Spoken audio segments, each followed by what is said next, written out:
Hello, is this Catherine? Can you come over for a bit? It was a call from Michelle, my husband's younger sister. She sounded panicked, really on edge. Michelle's house is just a short walk away. I got it, I'll head over right now. When I arrived at Michelle's, I was led to a room full of buzzing bees. What the heck is this? When I opened this cardboard box, they just came flying out. I figured we had to call Michelle's husband, Bob, who was at the coffee shop, so I dialed him up. Talking in a room full of bees seemed like a bad idea, so Michelle and I stepped outside. The three of us gathered at the front porch. I then asked Michelle. So, Michelle, why do you have that box of bees in your house? I don't know. I just picked it up because it was left in front of my house. That can't be. That box was sent to me from my daughter, Emily. My name's Catherine Jones. I'm a 65-year-old working part-time at a local supermarket. One thing that hasn't changed since I was a kid is my love for stuffed animals and teddy bears. Growing up, we didn't have much money, so I couldn't often get stuffed animals or teddy bears. But now that I'm an adult, every time I travel or go out, I buy a teddy bear. Collecting them has become my joy. The person who indulges this childlike hobby of mine is my husband, Larry Jones. Larry works at the town city hall. About a year ago, there was a teddy bear I desperately wanted. It was a limited edition online item, a collaboration between a popular brand and character. However, I had never shopped online. I was gonna give up on getting it. That's when I was talking to Larry about it. Leave the online shopping to me. We recently started ordering things online at my workplace. Really? Yes. So, I'll order it for you. Oh, Larry, you're always so reliable, thank you. With that, Larry promptly took out his laptop and showed me how to order, helping me through the process. Whenever I had troubles, Larry was always there to help. After that, I began to order everything online, from daily necessities and groceries to even teddy bears. Around December of that year, the supermarket I worked at entered its busiest season. Being an experienced person at the job, I started working almost every day. With that, I had limited time to pick up items I'd ordered online. Larry was even busier. Because of this, I decided to reconsider how I received my deliveries. Recently, I learned that there's a way to have my packages left by the front door. Even if no one is home, they'd leave the package at the front door. So, from then on, I've primarily been using this service for my packages. Just the other day, while I was on break at work, I received an email from the delivery service. It was a notification that my package had been delivered. I'd received similar emails many times before, so it was same as usual. I noticed something odd when I got home later. Entering the gate of my house and arriving in front of the door, I looked around at the ground. But the package that should have arrived wasn't in its usual place. Thinking of other possibilities, I stepped back outside the gate. Strange. I muttered. The sound of crows echoed in the sunset-colored sky. Larry hadn't returned from work yet, but it was about time he'd be coming home. With dinner to prepare before he got back, I decided to put the delivery issue aside and went inside. Once I began cooking, I got so focused on the task that I completely forgot about the missing package. The following days were busy with house chores and work, and I hadn't found the time to address the undelivered package. Then, on a Sunday morning that weekend, while watching the news, Larry said, "I'm in the mood for that omelette." That omelette refers to one from a cafe we often visit. That cafe is run by Larry's sister, Michelle, and her husband, Bob, is the chef and owner of the place. Both of us, having a rare day off, decided on a whim to visit that cafe. Larry suggested, "Would you like to go that cafe?" Sounds good, let's go. I agreed. Though we call it our favorite spot, we only go about once a month. Usually, it's when either Larry or I express a desire to visit. That's because Bob's omelets are exceptional and one of Larry's favorite dishes. That day, like many others, we decided to head over to that cafe. The cafe is just around the corner from our house.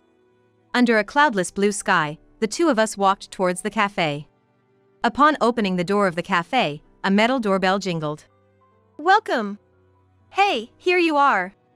Thanks for coming in, please take a seat at the counter. We were guided to seats right in front of the kitchen counter. Well, both of you together. How are y'all doing? As always, we're doing well. Even though there were only 4 people inside, the atmosphere felt bustling. I really love this cheerful vibe, thinking this place is wonderful. Bob, can we get 2 of the usual? Leave it to me. With that, Bob began cooking. He skillfully cracked and whisked 4 eggs, pouring them onto a pan and shaping them. He served them onto 2 plates. Lastly, he added some Italian parsley and passed it to Michelle. Here you go, 2 servings of omelets. This is so delicious. I've had it many times and know the taste, but it's the kind of dish I suddenly crave and it's always delicious. After we finished eating, we were served coffee. This dish is always so tasty, isn't it? Thank you.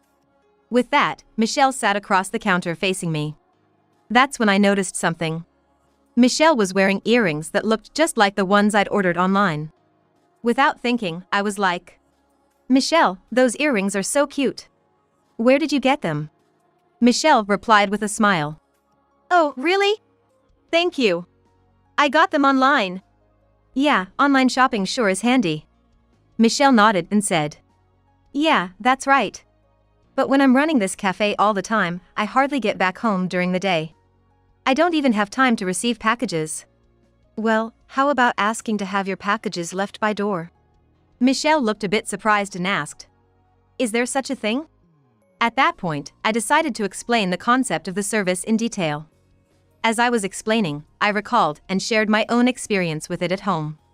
It's a good service, but sometimes there are mistakes. There have been a few instances where I haven't received my packages even though I've paid for them. I really should call the courier company about it, but I just haven't had the time. Michelle responded empathetically. Oh, I see. So, that happens. I took this moment to check a status of my packages to be delivered. At the top of the list, the limited edition teddy bear I ordered was shown as preparing for shipment. I pointed it out to Michelle and said, Look, Michelle. It says it hasn't been delivered yet. Then, I pointed to the second item which read delivered. It was a cosmetic product. I said, This should have already arrived at my place, but it hasn't. That's strange. I hope you find it. At that moment, I looked over at Larry.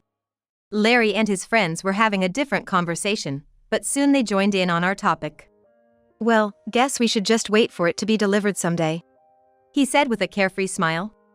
Larry's always been such a laid-back guy, he doesn't seem to take things too seriously. We continued our casual chat for a while before leaving the cafe. On the way home, I impulsively checked the delivery history on my smartphone. Nothing had changed, most of the packages were marked as delivered. I wondered why it hadn't arrived and thought of various possible reasons. Maybe the local post office was holding it, or it got delivered to the wrong house. I was pretty sure no one in my neighborhood would just take a package left outside someone else's door. Right now, I was mostly concerned about whether that limited edition teddy bear would be delivered as promised. Whether or not I pursued the issue would depend on if that teddy bear arrived. That's what I was thinking to myself. 2 days had passed since I went to the coffee shop. Right after work, I eagerly checked my smartphone. At last, the delivery status of the limited edition teddy bear I had been longing for read delivered.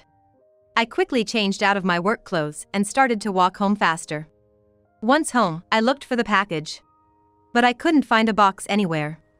I still hadn't figured out why the package hadn't arrived at my place, and I was getting pretty frustrated. Up until now, the only items that hadn't been delivered were cosmetics and condiments, so I wasn't in a rush. But this time was different. The teddy bear I had been eagerly waiting for, which was supposed to be part of my collection, hadn't arrived. I decided to get to the bottom of this. That evening, I talked to Larry. I didn't receive the teddy bear that was supposed to arrive today. That's bad. How many times has this happened now? Probably about 3 times. Something's not right. Oh, I'm gonna call the post office now. Let's do that. I called the nearest post office. But as expected, no good news. The delivery man answered the call. I can't find the package you said you left at the door. Really? I'm sure I left it right in front of your door. I thought maybe you still had it. What's going on? Well, there's a possibility someone stole it. You might want to file a police report. Thanks. I'll think about it. Both of our spirits seemed to sink. For some reason, I felt sorry for the delivery man too. Even if I wanted to file a theft report, I didn't have any solid proof, and I was hesitant. That's when Larry said, "Let's ask Emily. She might know a solution." Emily is our daughter, who turned 40 this year. Now, she's married and living in her husband's house, seemingly swamped with chores and work every day. Thinking it might be easier to discuss with my daughter Emily, I decided to ask her for advice. "Hello, Emily? Hey, it's Emily. What's up?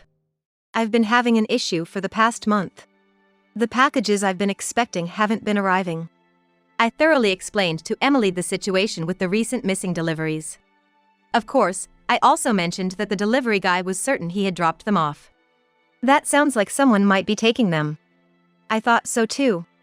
What should I do?" "If your packages are being stolen every time, I've got an idea." She chuckled a bit and then came up with a wild suggestion. "I'm gonna send over a box of bees. If we leave it out for delivery, maybe we can catch the thief red-handed when they open it. What do you think?" To be honest, the idea seemed way too bold, but it might be worth a try. "Can you really do that?" "Don't worry about it. We have a huge swarm of bees back home, and this might just help us catch the culprit quickly." I was skeptical but hopeful, so I waited for the bee-filled package. A few days later, after work, I checked my phone and saw that the anticipated delivery had been made. When I got home, just like always, the package was nowhere to be found. I wasn't sure if this was a good or bad sign, but there was nothing I could do about it. Honestly, I was about to give up. At that moment, my smartphone buzzed. It was a call from Michelle. "Hello, Catherine? Can you come over for a bit?" Her voice sounded urgent, almost panicky. Michelle's place was just a short walk away. "Sure, I'll be right there." When I got to Michelle's house, she led me to her room. And to my surprise, the room was filled with bees flying everywhere. "Oh my gosh, what happened?" "When I opened this box, this is what I found inside." First, I was shocked to find bees buzzing all around the room, and even more shocked to find out that Michelle was the culprit. I had been told by Emily that bees don't sting at this time of year unless they're provoked. So, I had been stung yet, but I was not sure about Michelle. I thought I should call Bob, who should be at the coffee shop, so I dialed his number. Thinking it'd be difficult to discuss in a room full of bees, Michelle and I stepped outside. The three of us gathered at the front door. I then asked Michelle. "So, Michelle, any idea why there's a box of bees in this house?" "I have no clue. I just picked up and opened the box that was outside." "That can't be right. That box was sent to me from my daughter, Emily." "I told you, I don't know." "Michelle, did you steal it?" "I said no, didn't I?" Michelle raised her voice. "If you say you didn't, mind if I take a look inside? Maybe other stolen stuff might pop out?" "No way. Let me check the room quickly." Saying that, Michelle went into the room, not letting me enter. I had no choice but to wait outside. "What's going on here?" I had ordered to have my packages left by the front door and it never arrived these days. I talked to my daughter about it possibly being stolen, and that's why she sent those bees. As I was explaining to Bob, we heard Michelle scream. She probably got stung by a bee in her panic. Michelle came out looking disheveled. She was like, "The room's a mess with those bees flying around, so I'd appreciate it if you'd head home for today." She indicated that she wouldn't be letting anyone in her room today because of the bees. Then, an unfamiliar person approached us.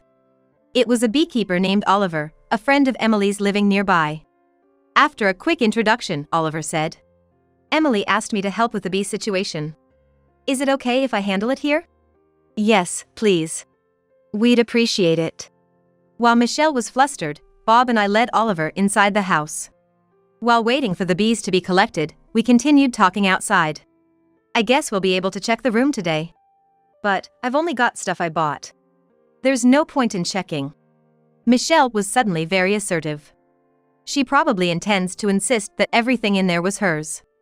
30 minutes later, Oliver completed collecting 900 honeybees. 900. Shocked by the sheer number of bees, the three of us entered the room. I took a quick look around the room. Then I started searching every corner. To my surprise, I found daily necessities like the fabric softener and cosmetics I had ordered scattered here and there. "So, you've been taking all of these too, huh?" "No, I told you." I showed her the order history on my phone that had those products listed. You still gonna deny this? Well, there's a chance we just bought the same things, right? I was slightly exasperated, but I didn't give up. I searched for that teddy bear. And, near the edge of the sofa, I found a familiar-looking teddy bear. Is this teddy bear also one you bought? Yes. I knew this teddy bear was a limited edition and each had its own serial number. So, I checked the number for my teddy bear on my phone and compared it to the number on this one. Both had the same 5-digit number. This teddy bear is mine. See? It has the same number. I showed it to Michelle and Bob. I didn't know modern stuffed animals could do that. Bob muttered. Michelle just sat on the sofa and looked down, silent. So, it was you who was stealing from our house every time? Yes. Michelle's voice grew heavy. What did you take? You haven't been using them all this time, have you? I used a bit of the toner and some imported seasonings. Why would you do something like that? More than being angry about having things stolen, I wanted to know her motive. I was out of money. The amount I was spending exceeded what I had, that's all. But why spend so much? What did you spend it on? Well, Michelle's words faltered. It seemed she was hiding something and didn't want to talk about it. Suddenly, Bob moved quickly and picked up a piece of paper that had fallen under the couch. Hey, what's this? Don't tell me you've been. Saying this, Bob showed a piece of paper with numbers and an amount. I'm sorry, I got really into it. The paper Bob showed was a horse racing ticket.